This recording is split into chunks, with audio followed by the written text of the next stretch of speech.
sinking anesthetic as hollowing out falls. Let the psychotomimetic whole shadow your light.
You're tuned in to Grown Folks Production. In the mix with the commish, Nate.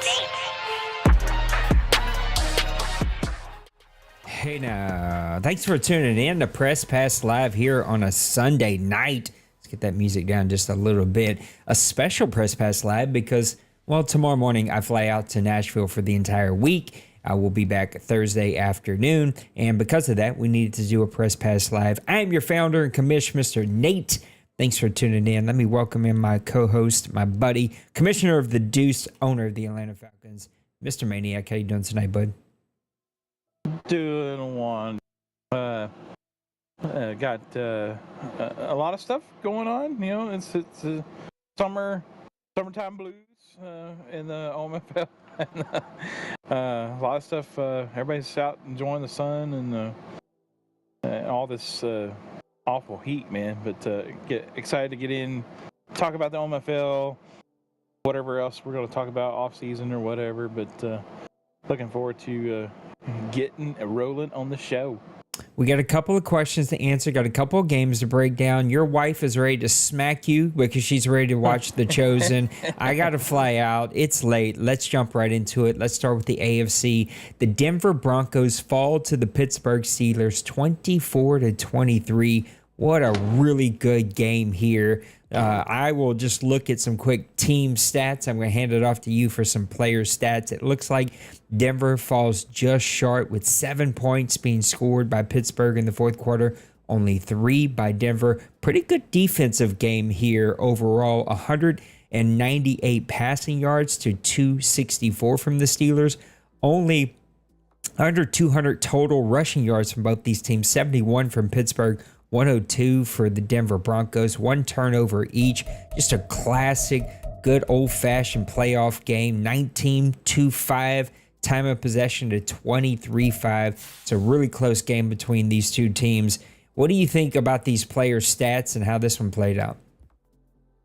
Yeah, it's one of the better games from the from the wild card round. Both these guys came in kind of riding a good season coming in. I'm not saying like they were just doing spectacular and everything, but they were performing really well, and they'd done well in the season to end the season. Ty Robinson, he was cooking, man, for the Steelers. Young quarterback, big guy. He's 6'5", 220. He was actually really efficient this game, 15 to 22 for 68% completions. He was sacked 4 times, so the Broncos were getting after him. But he had 0 interceptions, 286 yards passing, 3 touchdowns. And on the opposite side of that, looking at the Broncos, Clyde Quaker had a pretty efficient day.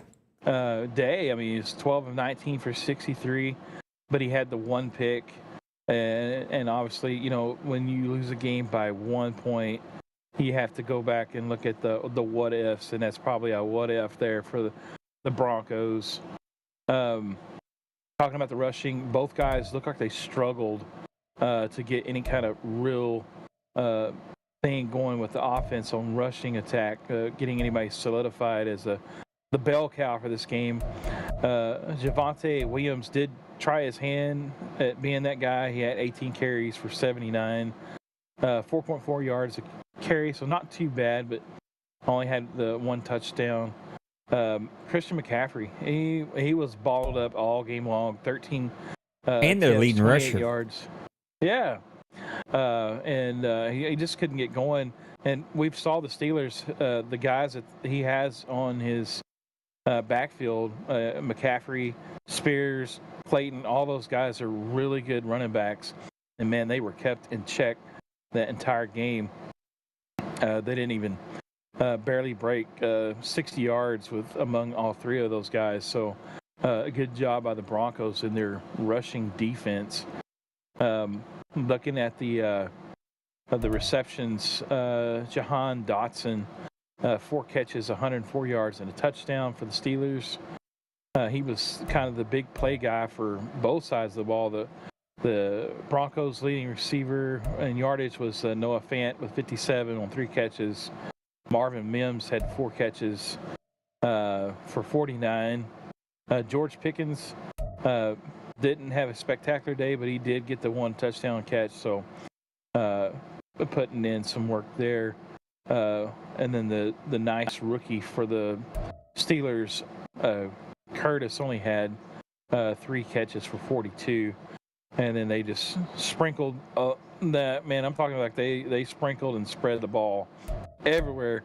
There is a long list of guys that got a catch in this game. Looking at the defense and possibly who made the big impact in this game with the interception. But first, we're going to look at the tackles. Brandon Bryson, the strong safety, had 7 for the Broncos, the leading tackler. Kenny Moore, the second, also with 7 tackles. And then Joe Hayden, this right outside linebacker, he uses this guy a lot, and he is a problem. I look to see this guy probably making the jump over to the next Madden, so he's been a playmaker for the Steelers. Talking about those 4 sacks, let's see who got those sacks for the Broncos. Tracy Wilcox actually had 2 of those sacks from the defensive tackle spot. Bonito had 1.5, and then Browning had that other half sack there. Again, Madden math don't make any sense, so maybe those guys shared a triple sack or something. Kerry Bush, though, the left outside linebacker, second-year player, did get the pick. And like I said, when you're looking at a game where it's decided with inches or plays, that was probably a big play in that game. So kudos to the Steelers, though, man, and the Broncos both. It was just a great game all around. Madden's over 30 years old. We still can't get stats to add up just right. The Cincinnati Bengals, another 1-point game, fall to the Desperados 28-27. Just want to point out that Nate called this one. San Antonio, 15 points in the third quarter, ended up being the difference in this one. Cincinnati did their very best to hang in there. This is the opposite of the game that we just looked at. 115 rushing yards to 129, 288 passing yards to 283, 6 turnovers, 3 on each of the teams. Red zone percentage was pretty low, 40 and 60. Time of possession was pretty heavily towards the Desperados, who seemed to own it a little bit more there in the second half. And for whatever reason, the Desperados were a thorn in the Cincinnati Bengals side this year. They come away with a massive victory in Buddy Bowl number 3 for this season alone. What are we, 5 seasons deep? So I'll let you do the math. That's on 15 games for this entire cycle. These guys sort of kind of maybe know each other. What do you think about the player stats and how this one played out? Yeah, I picked this one as well. In fact, my AFC playoff tree is perfect. It's the NFC side that's giving me a little problems because of D-money. But, man, these guys did not disappoint. I think we called this game a really close game. Both of us did. And it didn't disappoint us at all. Dry stick for the Desperados. I'm having a stroke here. Desperados. 18-26, 69%. He was sacked 4 times, though. 3 interceptions, 3 touchdowns. So these guys were kind of taking some chances. Hey, when you're playing your buddy, sometimes you might take a little bit of a more chance than you would in other games. So they were definitely taking some chances. 316 yards, though, for dry stick for the Desperados. Looking at Joe Burrow, the big man from LSU, 12 of 21. Didn't have as good a day there with a completion percentage. Was sacked twice. Did throw 3 interceptions as well, but he did not match the touchdown of dry stick for the Desperados. So he only had 2 there. Looking at the rushing attack, these guys did a little bit better rushing the ball than the previous game. So just a little. The young guy, rookie out of Georgia, Bruce Allen, he's been a big contributor for the Desperados this season. 16 carries, 113 yards, 7 yards carry. Man, this guy was kind of all around moving the chain. So when you get in those short second, third downs, man, that's what you like to see when you're on offense. So, but man, he was getting the job done for them. Spencer McGee, we've seen this guy in this league for quite some time now. He's an import, and he's been putting up some big numbers for a long time. 12 for 99 yards. He's almost 100 yards. Come on, just one more yard. Give him one more yard. But anyway, he had a touchdown, and he definitely he is a touchdown machine, so not surprising to see him get a touchdown this game. Trey Morton, another young running back for the Desperados, 6 for 22, 3.7, so he's getting those backup carries for the Desperados. And then Kent, had to get a little action in there for the Bengals. Nick Chubb, though, the guys fell off the face of the earth. 1 carry, 5 yards. He used to be a monster. I'm probably going to see him next Madden for sure, making the impact, but he's not making an impact in this playoff. Chase. Only here will Maniac break down the stats of the 7th running back in the entire game. And then yell at me that he's got to hurry up. Maniac, you're killing me. You're killing me. I know. I got to stop. I can't stop. Jamar Chase, man, 6 carries, 6 receptions, 180 yards, 2 touchdowns. Barkley, this guy has been performing and putting up numbers a lot. And so he got 7 for 107 and a touchdown. And the other guy, not only does Bruce Allen tote the rock, but he gets it done in the air too. 1 reception, 61 yards and a touchdown. When in So- doubt, will it out. That's what Mr. Oh, geez, it just drew a total blank. What's his name? Baltimore Ravens. Holy cow. Oh, Nips. Nips. Golly. I'm having a stroke now. yeah. He posts that in the chat quite a bit. When in doubt, will it out. So that was probably a will route. So we'll give little Koch a little rib there for that one. But no, it's good. So again, a lot of guys got catches. If I do like I did with the running plays, we'll be there all night just talking about who got the one catch for -6 yards. Andrews was the leading tackler for the Bengals, the middle linebacker. Good young player here for the Bengals, 11 tackles. And then for the Desperados, Mr. Harvey Jones, the rookie. Seems like these guys done really good in drafting. Look at their roster. Big time impact players that are young. He had 7, 1 for a tackle for a loss. Looking at the interceptions, Awuzie, he had the 2 picks for the Bengals, and then Turner also had 1. And let's see, Cameron Mitchell had 1 for the Desperados, and then 2 for Ward also. So both these guys, like we talked about, were kind of chunking the ball around and taking some chances, and so their DBs were feasting. But man, again, a great game, 1-point game. So both these games were really good games to watch. Absolutely. We're 20 minutes in. We got 2 games done. We're making really good pace here. The Chargers, I think I called this one too, and I guess you did as well. I forget exactly, but they come out with a massive win, 44-31 over the New York Jets. New York scored 14 in the fourth quarter, but just not enough as they gave up 28 points in the second half. That is not what Kobe has been known for with that tremendous defense. The Jets actually led in everything offensively, 506 total yards, 201 rushing yards, 305 passing yards, 22 first downs, technically 22 punt yards, which is leading. It was the 4 turnovers, though, that ended up getting him. Zach Wilson struggled today, and it showed as they lose big time to the San Diego Chargers. What do you think about this one? Definitely. When I called this one, I said that Kobe, we had talked about in the regular season, he had lost those 4 or 5 games in a row. We never saw that. Definitely showed signs of struggling.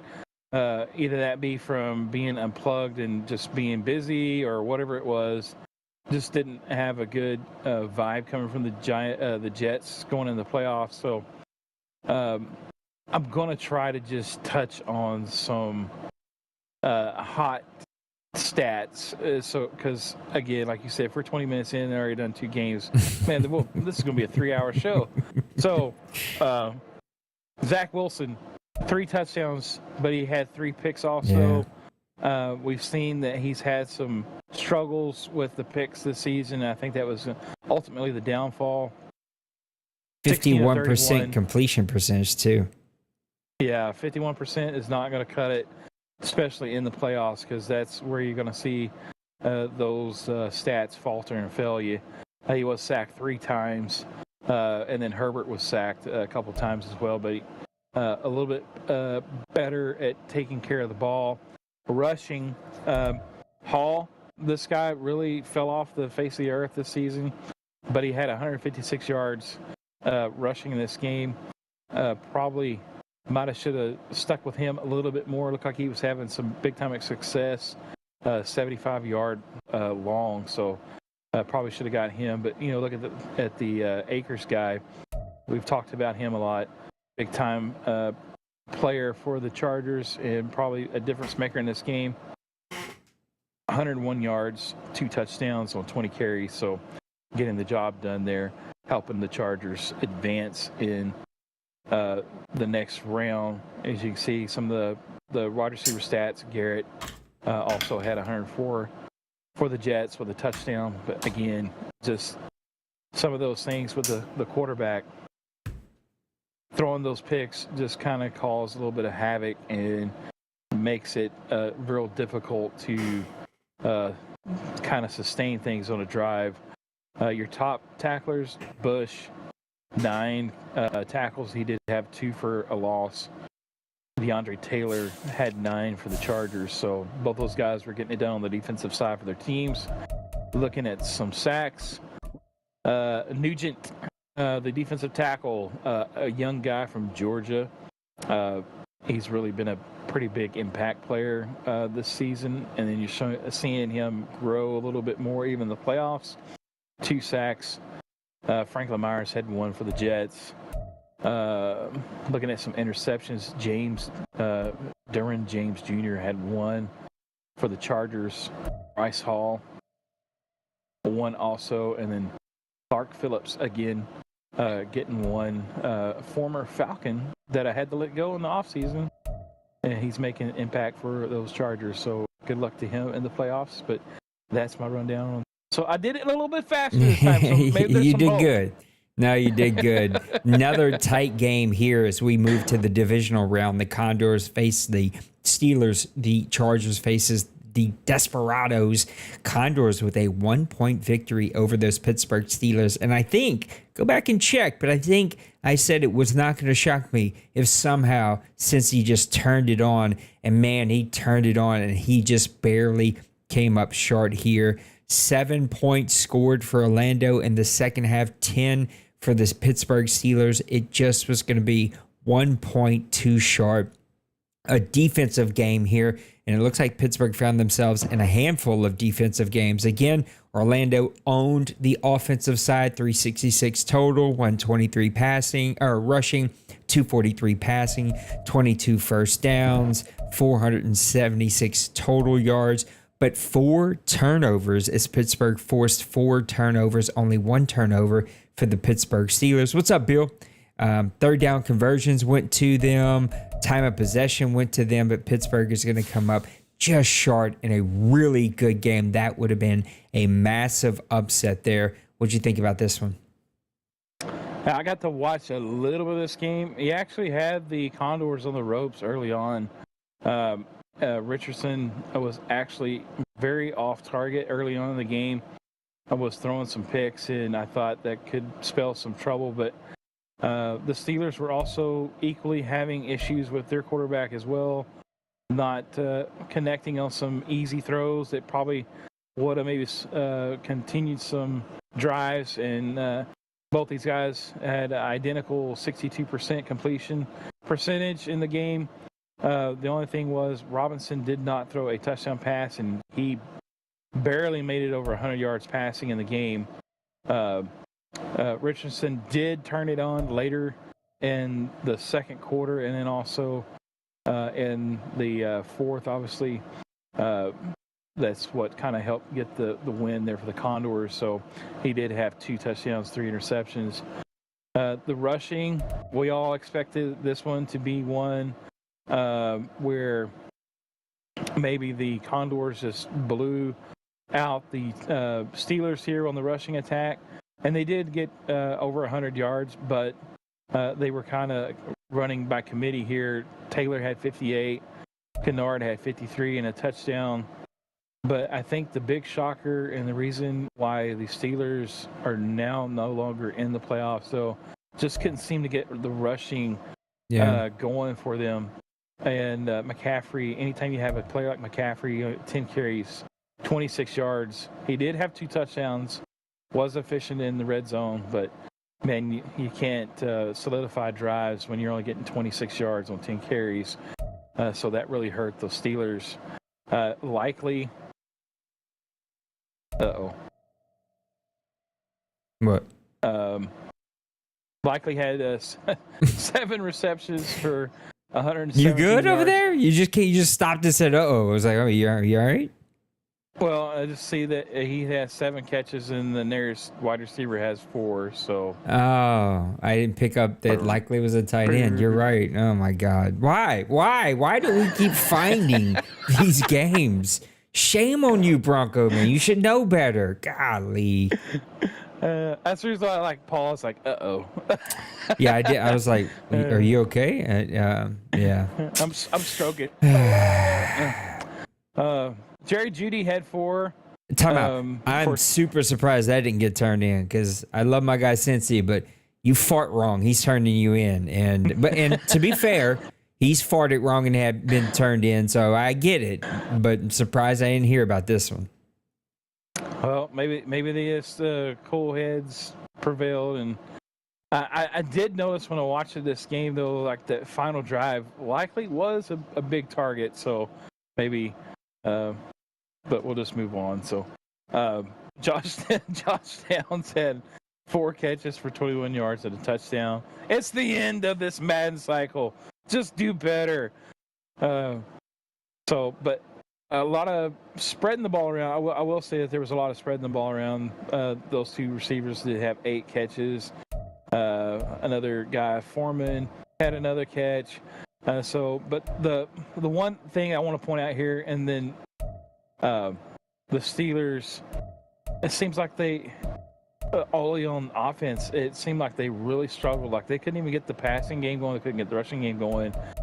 He showed that Curtis here had 5, but could not get anything going downfield. So that definitely hurts when the defense can play you up tight within that 10 to 15 yard range, and it kind of showed in that game. Defense, moving on. Defense had 8 tackles here. Corey Trice Jr. had 8. He had an interception as well. Hayden, again, the linebacker we're talking about, he had 8, 2 for tackles for a loss. He's just like all over the field. So he's going to be if you don't take him to the next Madden, it's going to be a shame. But the leading guy here for the Condors, Richie Grant, he's actually used to be a strong safety. He's moved to middle linebacker. He's been really active getting tackles and stuff, so 8 tackles, 2 for a loss. But overall, this was a great game, down to the wire. Both guys played really good defense, it looked like, from the stats. You know the rules, and so do I. Say goodbye. It just kind of is what it is. Chargers and Desperados. Desperados with a big-time victory here, man. They just keep that train rolling, playing tremendous defense, only allowing 17 points, 10 of them in the second half, and playing really good offense. Now, the Chargers tightened up in the second half. They just weren't able to get it going offensively fast enough. Pretty good rushing game between both these two teams, 107 to 105. The defense was playing outstanding, 155 passing yards to 197, 284 total yards to 343 in the OMFL. That's really, really good defense from both of these guys. Time of possession was pretty even, and the Desperados move on to their AFC Championship opportunity. What do you think about this one? A really good game as well here. All these games, even the Jets game, they were all kind of close scores. But we see, like, from these other games, there's a little bit more defense happening in the playoffs. It seems like that's kind of what happens. Regular season, a lot of guys just like scoring points left and right down the field, and then playoffs come along and it kind of tightens up. Guys are playing better defense, not playing maybe as crazy or whatever. But Tri-Stick, man, this dude was on another level this game. 12 of 17, 70%, 2 touchdowns, only 161 yards. But, man, he was so efficient and not turning the ball over and just kind of driving the bus, man, that Desperado bus, and did a great job. Herbert, only 51%. That's tough, and he was sacked 3 times, and he also had a pick and barely over 200 yards passing. So he struggled this game to get anything rolling, and that kind of hurt the bid to get to the championship game here for the Chargers. Allen, again, the all-world rookie, 83 yards, 15 carries, a touchdown. Akers not able to get the numbers that we've been accustomed seeing him have in this season. So he only 63 yards and a touchdown. But man, they did spread the ball around quite a bit on offense here as well. You see the catching. Frederickson, though, the big man, he's been one of the big pieces here for the Chargers all season long. Eight receptions, 147 yards, no touchdowns. These guys that the Desperados have, they're all short receivers, but man, they get open so well. We see it time and time again. 4 catches for Levi Mills, 68 yards, 2 touchdowns. Barkley was kind of pretty much held in check in this game, 4 for 56. Nothing really of big significant value you see from the Chargers other than Frederickson getting it done on the receiving side. Skipping over to the defense. Tackles. Delpet. He had 9 for those Desperados. Did you say Del Pitt? Delpet? Delpit. Delpit? Grant Delpit. Just Delpit. From LSU. Delpit. He's actually from Texas, but he played in LSU. Now, is that a French name or what? I don't No, know. he's from Texas. Just seems French. I don't think so. I don't know. It's not like... I just know he's a great player for us. Anyway, we're losing track of time here. 9 tackles. And then Dell also had 8 for the Desperados, leading tackler for the Chargers. Taylor with 8, 2 for a loss. Sacks. Cannon had 1.5 for the Desperados. Ward getting it done also with a sack. And Bosa had 1 for the Chargers. But anyway, man, this game was another... all these games really could be submitted for classic games because they were so good leading up into the championship round. Birdman said we need 2 shooters. Birdman, there ain't no way we'll be done by the time y'all are asleep. Okay, we're just now getting over to the AFC or the NFC side. That sets up Condors and San Diego Desperados. That should be a really good game that I think will happen sometime on Monday. Let's go over the NFC side. The Condors are supposed to win that one on my thing. Yeah, so. I think I called the Chargers were going to be in this game, so my mind's already all messed up. I'm pretty sure that's what mine was. I'd have to go back and see. We got the NFC side wild card. We got the Seahawks. I'm looking at the logo, say the name, and the Carolina Panthers. Our guy Bird. This one absolutely heartbreaking. I'm going to let you on this one talk team stats. I'll take player stats. We'll reverse it for the NFC. But, man, this one still hurts to think about. Yeah, the Panthers really outperformed the Seahawks in pretty much every category except for the turnovers. And that's the one that you don't want to outperform the other team in. So, but 433 yards, man, for the Panthers, 361 for the Seahawks.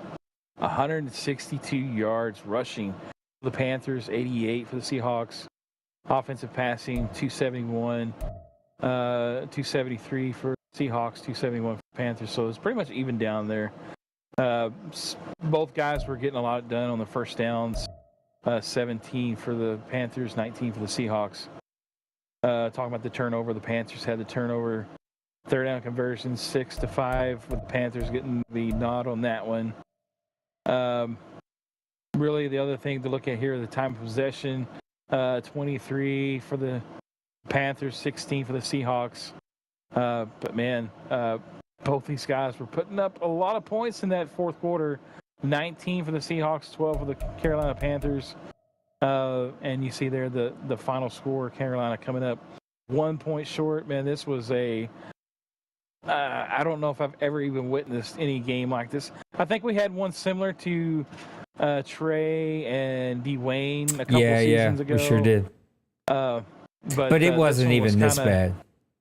Yeah. This one was just wild. Yeah, I was looking up something. Boom, boom, boom, boom, boom.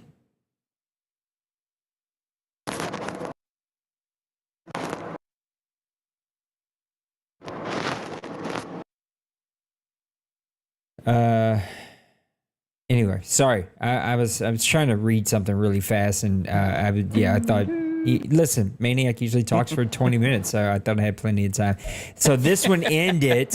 Thought Maniac might say it, but this one ended on a rollout. Bird is playing defensive end, dives at the quarterback, misses him. The dude chunks it up after the numbers. 2 cornerbacks are near the 1 wide receiver. They both are just slightly behind. Ball perfectly placed right over the top of them. 2-toe tap, fingertip catch in the end zone, touchdown. Game over. Carolina Panthers win. It just Carolina Panthers. I would have broke every controller in my house. I'd have drove to my friend's house, broke his controllers, knocked on my neighbor's door, see if they had controllers. I'd have broke TV remotes, whatever kind of thing I could get my hand on. Bryce Young played outstanding. 3 touchdowns, 1 interception, 78%. White had no touchdowns up to that point. He was under the 65%. I think he was more around the 72 range for the season. He was at 61% for the game. 1 touchdown was the big play, and it was the long of 57. It wasn't even a short one. Najee Harris doing what he's done all season long, 115 yards and 1 touchdown. Walker had 3 touchdowns, but he was held under 40 yards for the game. Shark, 147. Watson for Seattle, 7 for 139, the 1 touchdown. Mingo, 4 for 71. I mean, Carolina did everything that you would expect them to be able to do, and the Seattle Seahawks just seemed like a man of destiny in this one. Striker Clements, a great player for them. 2 tackles for loss, 2 sacks, 2 tackles on the day, and then the 1 interception for Tyreek Woolen. And the Pittsburgh, why do I keep saying that? It's stuck in my head now. The Seattle Seahawks with a 1-point victory. They're going to move on to play their buddy, the San Francisco 49ers. Your game, the Atlanta Falcons and the New York Giants. I know this one's going to be painful, but we got to talk about it. You gave up 30 points in the first 3 quarters. You didn't score until the 3rd quarter. This one sort of got away from you. Go ahead and talk about the team stats. This one hurts. I want to cry a little bit, but I'll strengthen up here a little bit and push through. But man, Colin just took it to me, man. That's all I can say. 412 yards, man. Offense. There was no answer for his offense. He was just rolling. My offense only could muster up 264 rushing yards. Bijan was running for his life, 5 yards behind the line of scrimmage, even before he got the ball half the time. So, but great defense by the Giants. 232 passing yards to 195. Offensive first down. So this is what really drove me insane. The first half, I could not stop him on any of the second and third downs, always getting first downs, man. 19 of them in the game. Falcons could only muster 11, and probably most of those came on the final couple of drives in the game. Total yards though, just dominated. Both guys though took care of the ball. We did not have any turnovers. The Falcons did not have any red zone offense to speak of. The Giants were 60%, getting 2 of them. 24 minutes of total time of possession to only 15. Just absolute total domination by the Giants. Parker Cole played decent, 209, 2 touchdowns, under 50% completion percentage. That hurt. Charles Norris played outstanding as he has all season long, 66%, 3 touchdowns, 237 yards before he kind of laid off the gas.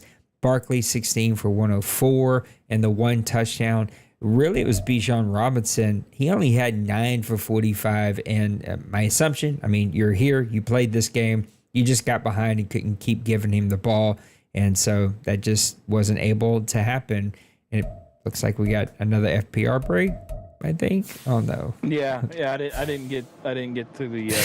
Oh God. Okay, I got to keep going. Hyatt had 5 for 146 and 3 touchdowns. He really had his way when it came to that Atlanta Falcons defense. London, though, 3 for 73 and 2 touchdowns, did his very best to keep you in it. Defensively, which, again, I think Colin has done so great of just drafting and building a really, really good team here. 8 tackles from Damian Wayne here, his middle linebacker. 1 tackle for a loss. He kind of led the game. Thibodeau with the 2 sacks led the game. And then no interceptions from either of these teams, which was kind of surprising with a score like that. Now we're moving over to the Mounties. As close of the games were in the AFC side, you can see, well, they weren't so close here in the NFC side. Poor Bill ran up against the buzzsaw in the San Francisco 49ers and D-Money, getting completely shut out here, 37-0. I'll let you take the team stats. This one got away from him. Yeah, it did, and he kind of had almost a similar experiences that I had in the wild card. Just total domination by the opposing team. 439 offensive yards gained to 85.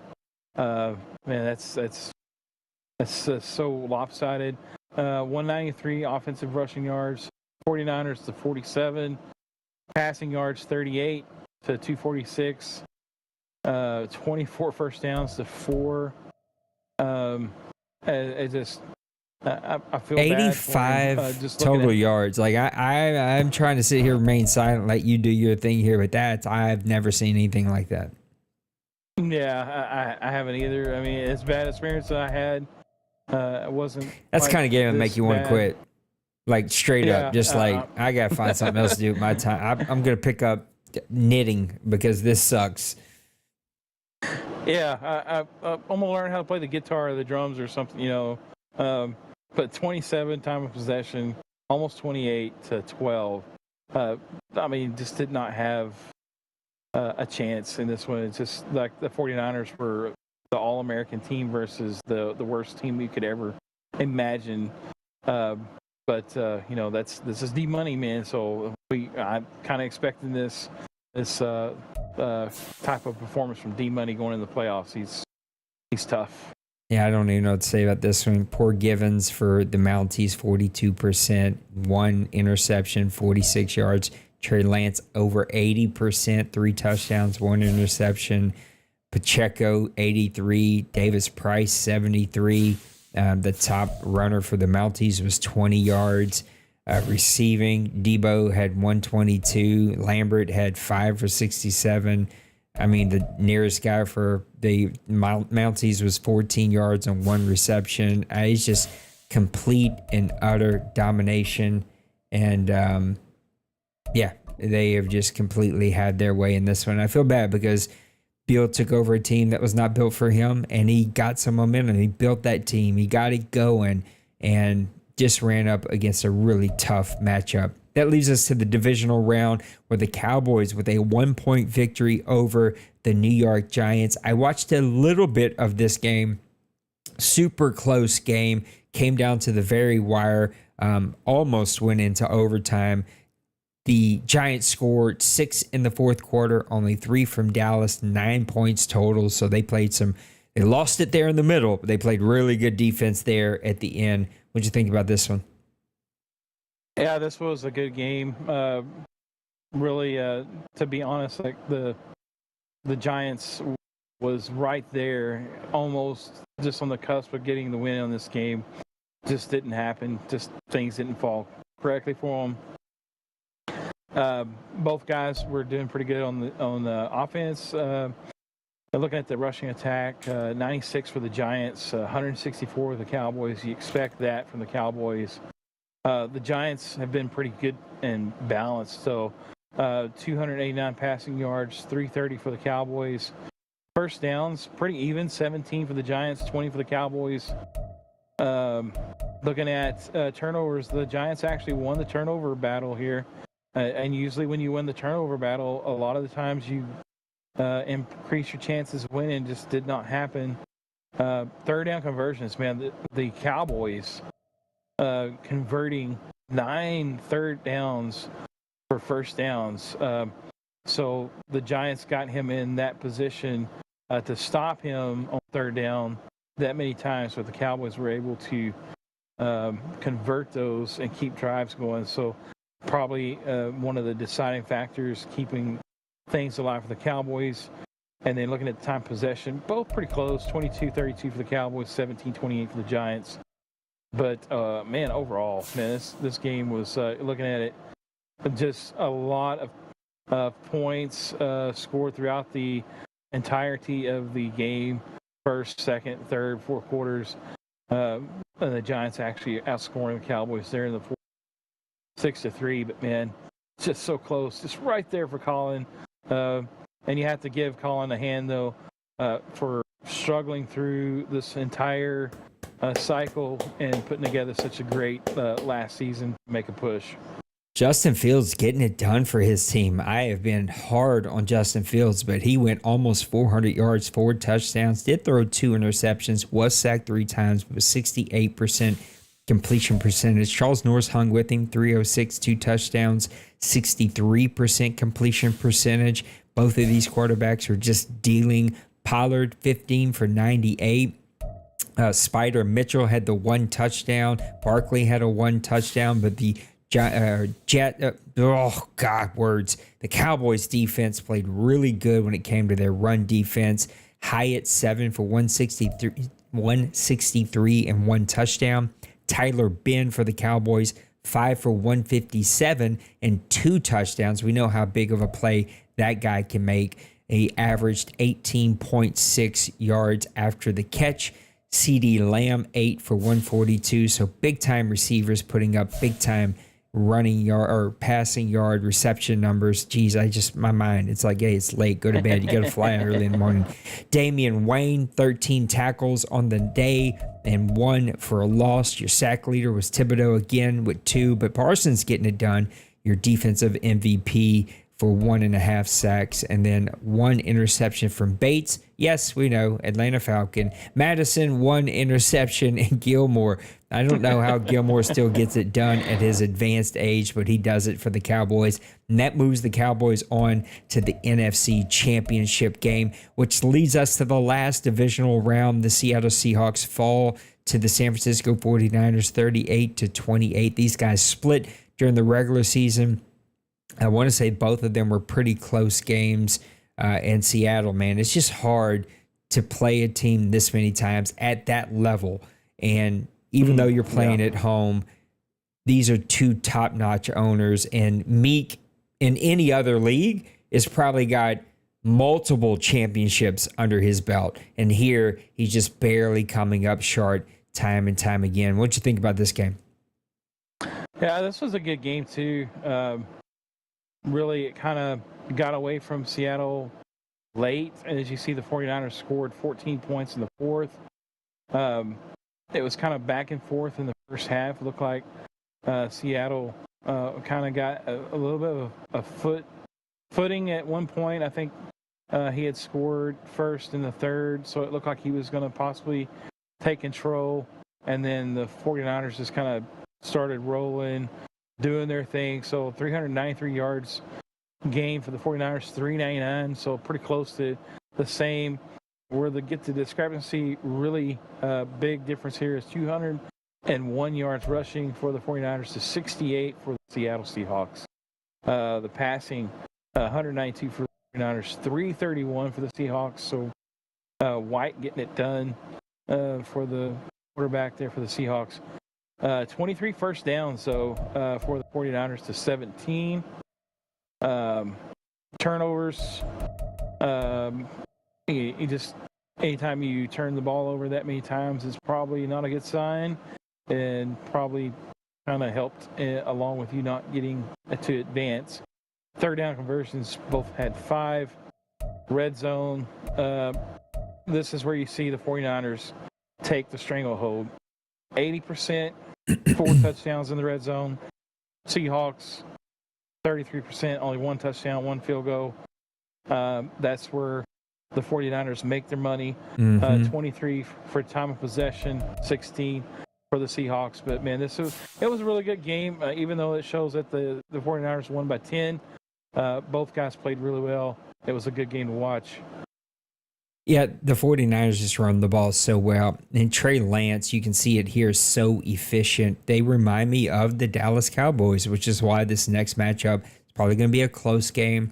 Turnovers are going to be so key. Red zone percentage and red zone defense is going to be so key. But in this game, Brad White did his very best to keep this team going. 52% was a struggle, but 340 yards and 3 touchdowns is pretty good. He did throw the 3 picks, and that is absolutely why they lost the game. Pacheco, 136 rushing yards. Davis, 67. Walker, only 41. You can see that San Francisco run defense this entire playoffs absolutely shutting people down. Christian Watson, 133 and 3 touchdowns. Smith Najabia, I don't know. He had 6 for 130. Samuel and Lambert were both held under 60, but they both did have touchdowns on the day. And then looking at the defense really quick, Love and Averill both with 10 tackles on the day. The 1 sack came from Robert Beal Jr. I thought he played basketball, just joking. And then a bunch of interceptions. Averill, Murray, Pouncey, Ward, each getting some interceptions. And the mighty San Francisco 49ers move on, just kind of steamrolling people throughout these playoffs. And it sets up a massive matchup. Might be, I don't know if I'm right about this, but might be the first one of this cycle. But we have seen this game multiple times. The San Francisco 49ers have overall owned this series, and they're going to match up against the mighty Dallas Cowboys. Condors, Desperados, I think that takes place tomorrow.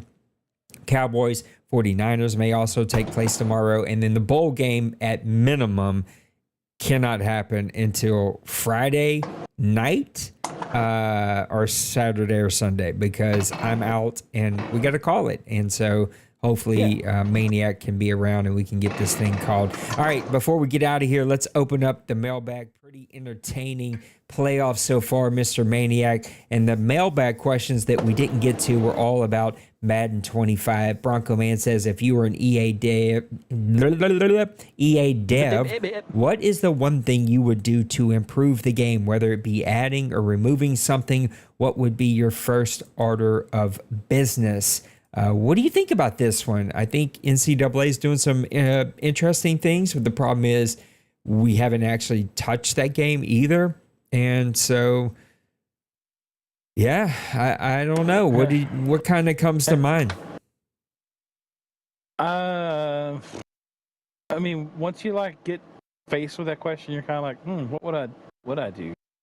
I think ultimately, probably the first thing I would do, I would say, okay, we've got to revamp the franchise. It's been the same thing For a long time. for the last 15 years since Madden 05. That was the best one, I think. And so that would probably be my first order, and that might be like, okay, we can't move on to anything else until we get this done, until we see some kind of new advancement or something where we could bring freshness to this mode, because I don't know, like you said, it's just been a long time. It's the same thing. Nothing's changed really. You get a little few things here and there, and nothing really. I mean, we got a few extra things a couple years ago, and they took them away because they were not working right. So that's just been the whole bug thing with Madden. They add something, they have to take it away because it breaks the game. So, that would be where I'd start. It'd be somewhere in the franchise, even if it was like, okay, guys, we got to rebuild it from the ground up, the franchise, and get this thing going. Because, I don't know. That's a loaded question. My head went to the same place. I would also say, my knee jerk was get rid of abilities. I'm interested to see how NCAA is doing these new stackable abilities and see if that's any better. My knee jerk would be to revamp passing. Again, interested to see how NCAA does the passing. And so I would say two things that we used to have that we should have and don't make sense that we don't have would be coin toss. Why are we not having a coin toss? I know it seems stupid and insignificant, but it's immersion. Give us a coin toss. and then bring back the pre-highlight, post-highlight, halftime highlight. Give us those old ESPN style shows where we would get the highlights from every game and the stats from every game with a commentator. Like, that was just immersion. Like, that made you want to continue to play these games. Bill says, this may be more for Nate, but what are your very early impressions on Madden 25 gameplay and presentation? Oh. We talked a little bit about this on our Madden Reveal show that we did earlier this week, but I would say overall the game feels really smooth. It's just they gave us a really glitchy beta. And so it's like you get caught up in stupid little glitchy things. I'm hoping the second phase of it, they open it up to more people, and that they fix all the like play art glitch and the stupid little glitchy things that happen. And hopefully more people get their hands on the beta so that we can play some head-to-head. I was only playing the CPU. Overall, the new animations feel great. Pass blocking feels great. Running feels really good. Passing feels the same. It doesn't feel really any better. Defense, a slight improvement. I still think they take really bad angles sometimes, and mixed with the new run mechanisms, it may get out of hand as we start playing user versus user games. We just have to wait and see. Overall, it feels good. It's just everything that they've done to get here has undone the pretty good work that the game feels. It feels like the game is the next step, the next iteration of the new console Madden. The issue is from reveal trailer coming out a week after the beta has dropped, a limited beta, a glitchy beta, a terrible reveal, no deep dives, no excitement, no. It's just terrible. They've just undone all the good work that they could have already done with that game. Shame, Madden. Let's move over to Joker. After playing the beta, which I understand is just a beta, Nate, do you see any rule changes coming to the OMFL? You are looking at some possible just like knowledge of NCAA mixing some things up. I actually looked that over and sent you some comments today. And at the same time, I took some notes on our own personal OMFL rule set. I think you're going to see some minor tweaks. Me and the board will have, or the board and I should say, proper English here, will have discussions around switch. Every Madden have discussions around switch. Do we go back? Do we go to one switch while the ball is not in the air? Do we stay with what we have? Like I'm constantly having that conversation with the board. And then I've made some minor tweaks to some rules, like, just some minor things. We're going to review the tight end catch rule again. I think that's just never going to get solved. It's just never, just the way, that's what get lost from real life players to NFL. It just never is going to translate. You're never going to have that perfect solution. It just is what it is. And I'm going to keep pushing as a maniac. He's pushing me even further than I'm sometimes comfortable. I mean, keep pushing about how can we have the least amount of rules so people can say they didn't not know them, open up gameplay so we just play ball and just stop with the, petty stuff. But then two things have happened in the last 48 hours. One owner, who I will not say his name because I love him to death, said, I don't know any of the rules. And I was like, how? I don't even know what to say about that. I was like, can you please just at least read them? Love the human, but that just sucked to hear because he's one of the better owners here. And I get it. Just he plays in a way that keeps him from avoiding most rules, but there's no way that he plays perfect. None of us do.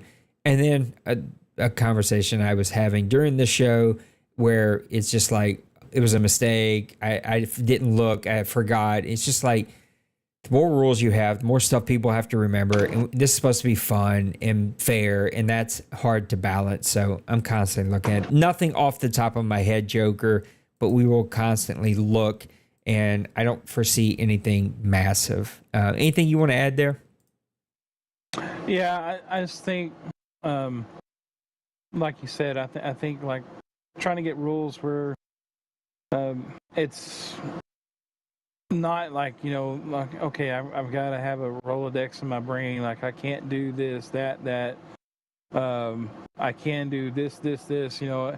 It should be like, you want it to be where it's natural, and it doesn't hinder both guys, but you also, the thing about being a commish or someone that's like in charge of helping make rules or whatever, you want it to be fair for everybody too, you know. And unfortunately, like we've talked about so many times, guys find loopholes in things and exploit them.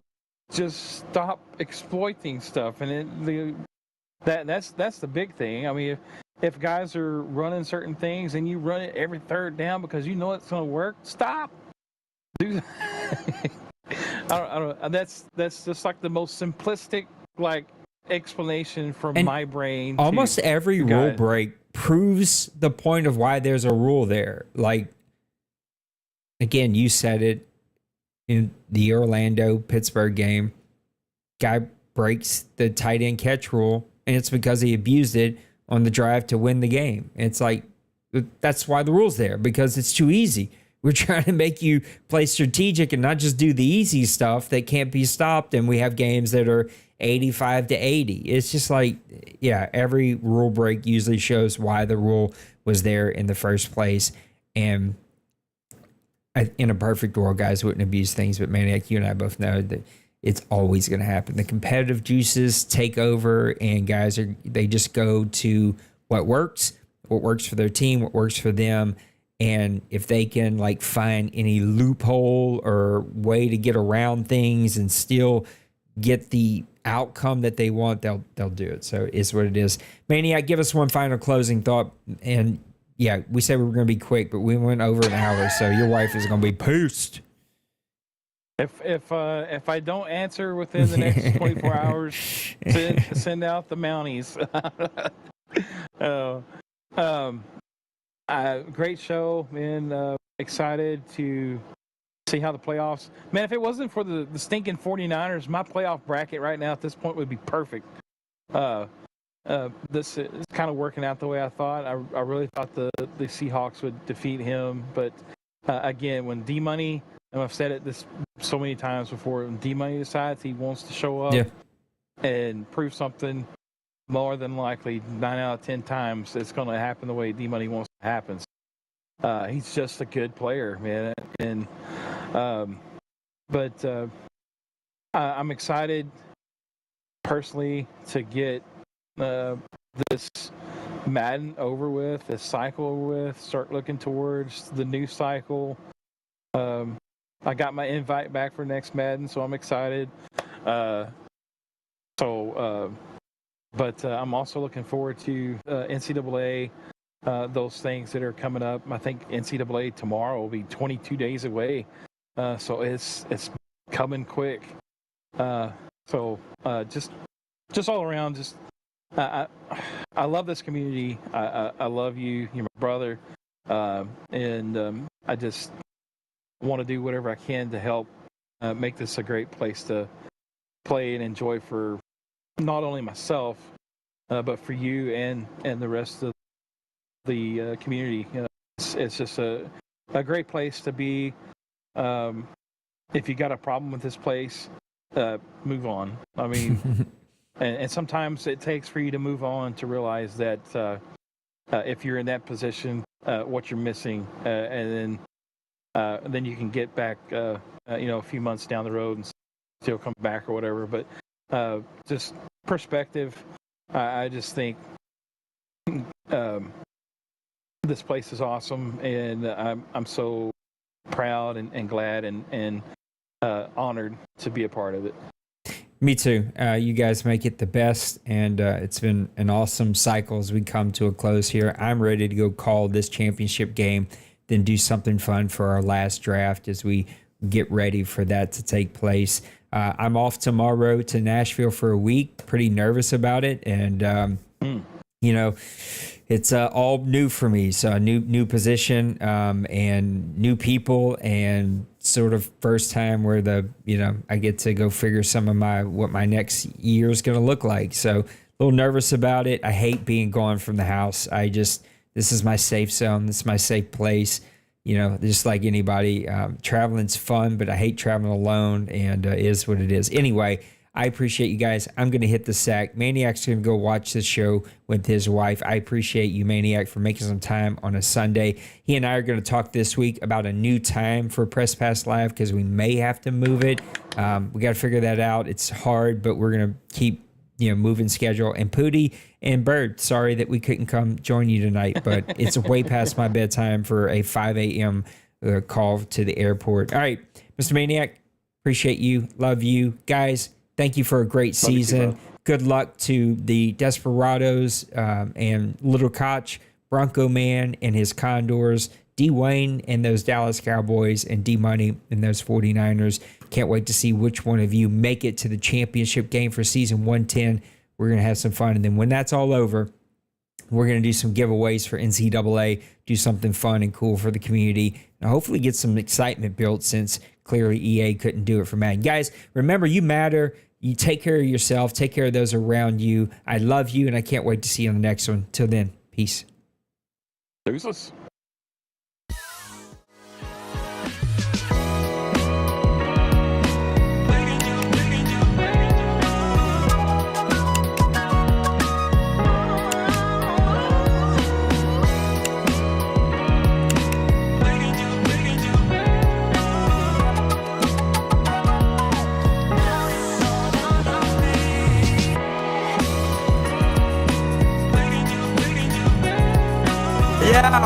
Smash that like and subscribe.